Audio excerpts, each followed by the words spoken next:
दर्शकों, ऐसा ही एक पोंगा पंडित सतनाम दास है। ये पोंगा पंडित स्वयं को चमार जाति का मसीहा कहता है, जबकि इसका चाल चलन, रहन सहन बताता है कि ये आध्यात्मिक ज्ञान में शून्य और गुंडई करने के अजीबो गरीब तरकीबें जरूर जानता है। झूठ फैलाने में महारत प्राप्त इस पोंगा पंडित के विचार आप सुनेंगे तो दंग रह जाएंगे।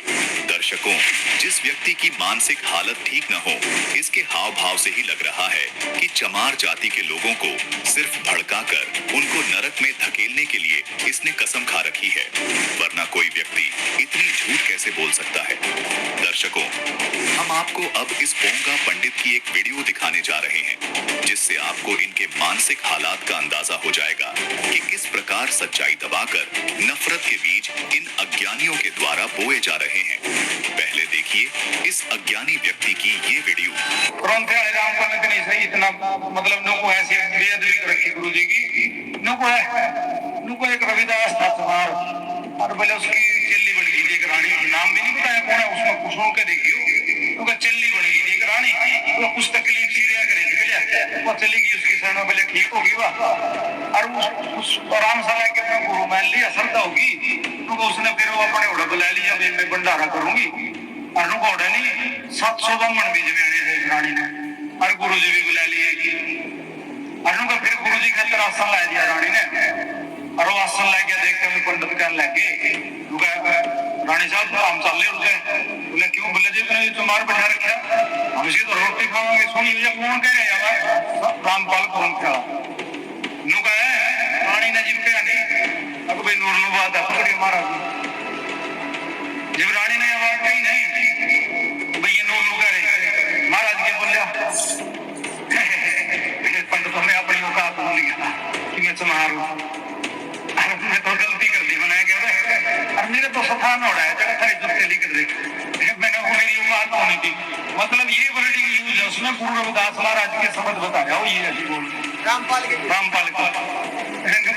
मैं अपनी औकात भूल गया था, यानी कि गुरु रविदास महाराज को औकात बताई जा रही है, जो शिरोमणि हुए हैं, जिस संता के संत हुए हैं, जो साहिब कबीर महाराज के गुरु हुए हैं, जो गुरु नानक देव जी के गुरु हुए हैं, शिरोमणि सतगुरु रविदास जी महाराज की, जो रामानंद को खुद ज्ञान करवाने वाले हैं, उनकी औकात की बात करी जा रही है। उन लोग हैं और मारे वाले माता के उनको पूर्ण परमात्मा मिल गया, कौन भाई रामपाल, और महारविदास को मैंने वैसे ही पूछ लिया महारविदास कौन है, और तो जी एक तो कहता है तो समझ ले हमारे आएगी तो मैं अलग सा बना तो कहता है जी और कैसा। इस अधर्मी व्यक्ति ने संत रामपाल जी महाराज के एक सत्संग प्रवचन पर टिप्पणी करते हुए कहा है कि संत रामपाल जी महाराज संत रविदास जी का अपमान करते हैं। दर्शकों, कितनी हैरानी की बात है, अगर आज डिजिटल जमाना न होता और इन अज्ञानियों की ये वीडियो रिकॉर्ड न होती, तो ये समाज को कभी समझने ही नहीं देते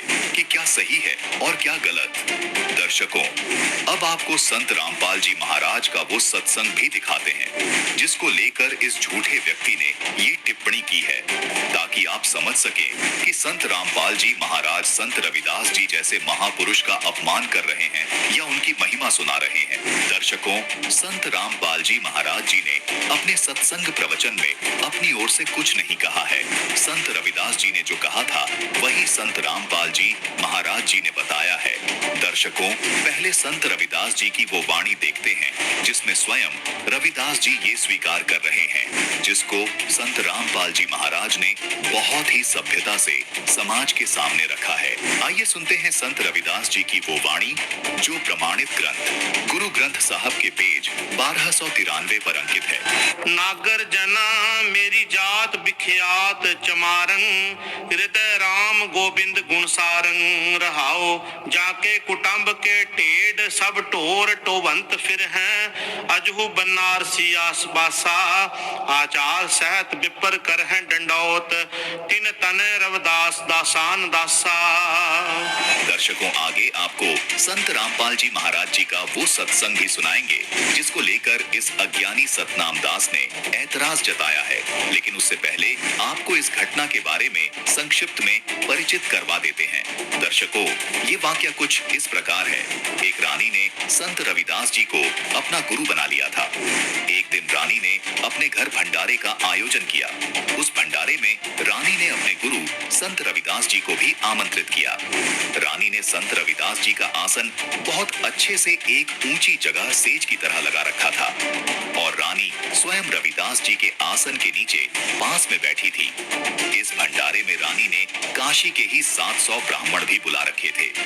जब उन ब्राह्मण पंडितों ने देखा कि ये रविदास चमार आसन पद्म लगाए बैठा है और रानी इसको आदर सत्कार दे रही है, तो मारे ईर्ष्या के उन ब्राह्मणों के तन बदन में आग सी लग गई। सभी ब्राह्मण खड़े हो गए और रानी से कहने लगे कि इस रविदास चमार को भंडारे में बुलाकर आपने हमारी बेइज्जती की है।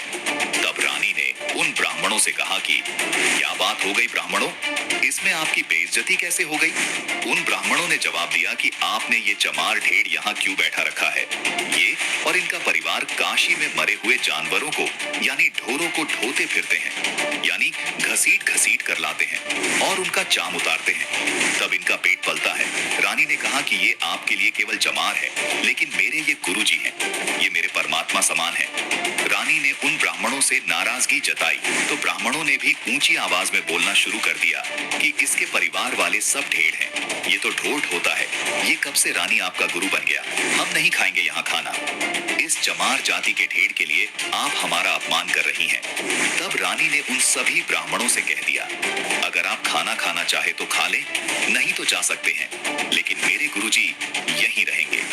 जब रविदास जी ने ये सब दृश्य देखा तो बड़े ही विनम्र भाव से बोले कि हे पंडितों, आप भोजन पाओ, आप भोजन छोड़कर ना जाओ।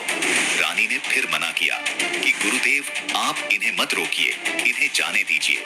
रविदास जी तो भगवान से परिचित थे, उनको ये पता था कि ये सभी ब्राह्मण अहंकार में सड़ रहे हैं, इसलिए इनके अहंकार को तोड़ने के लिए रविदास जी उन ब्राह्मणों को लीला दिखाना चाहते थे।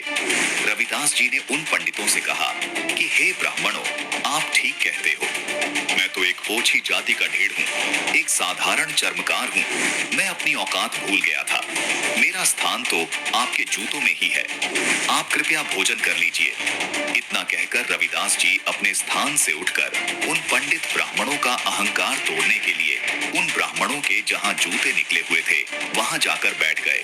ब्राह्मण कुछ शांत हुए और भोजन करने लगे। तभी ब्राह्मणों ने देखा कि सभी पंडितों के साथ एक एक रविदास जी भोजन कर रहे हैं, यानी संत रविदास जी के 700 रूप वहां बन गए। तब वो पंडित एक दूसरे को कहने लगे कि देख, तेरे साथ चमार भोजन खा रहा है, दूसरा उसे बोलता कि तेरे साथ भी तो खा रहा है। इस प्रकार सारे एक दूसरे को इसी तरह बोलने लगे और पीछे हटने लगे। तब रविदास जी जूतों के पास बैठे बैठे बोले कि हे पंडित ब्राह्मणों, आप मेरी ओर बेइज्जती न करो, देखो मैं तो यहाँ आपके जूतों के पास ही बैठा हूँ, आप लोग मुझे क्यों बदनाम कर रहे हो? तब सबने देखा कि संत रविदास जी वहाँ जूतों के पास भी बैठे हैं और उनके साथ उनकी थाली के पास भी बैठे हैं। ब्राह्मणों को अब समझते देर न लगी कि संत रविदास जी कोई आम साधारण व्यक्ति नहीं बल्कि परम संत हैं। देखते ही देखते उन सभी ब्राह्मणों ने संत रविदास जी के चरण पकड़ लिए। तब संत रविदास जी ने सभी ब्राह्मणों को समझाया और कहा कि भक्ति मार्ग में अहंकार करना ठीक नहीं है। रविदास जी ने कहा कि हे ब्राह्मणों, आपने जो जनेऊ पहना है, इसके पहनने से या इसका दिखावा करने से परमात्मा नहीं पाया जा सकता। फिर संत रविदास जी ने अपने अंदर सोने का जनेऊ दिखाया और बोले कि तुम सब तो नकली ब्राह्मण हो, मैं तो जन्मजात ब्राह्मण हूँ। यानी उनका कहना था कि अगर केवल जनेऊ पहनने से ब्राह्मण बनता है तो मेरे अंदर तो जन्मजात जनेऊ है। फिर उन सभी 700 ब्राह्मणों ने संत रविदास जी के चरण पकड़ लिए, अर्थात सभी ने संत रविदास जी को दंडवत प्रणाम किया। तब रविदास जी ने वाणी बोली थी, सुनिए। नागर जना मेरी जात बिख्यात चमारंग, हृदय राम गोबिंद गुणसारंग, रहाओ जाके कुटुंब के टेढ़ सब टोर टोवंत फिर हैं, अजहु बनारसी आसबासा, आचार सहत विपर कर हैं डंडौत, तिन तने रविदास दासान दासा।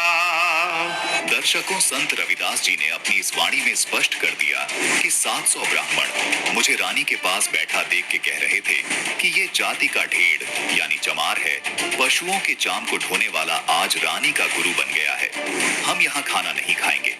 और फिर बाद में जब सभी ब्राह्मणों ने संत रविदास जी के चमत्कार को देखा तो सभी 700 ब्राह्मणों ने संत रविदास जी को दंडवत प्रणाम किया।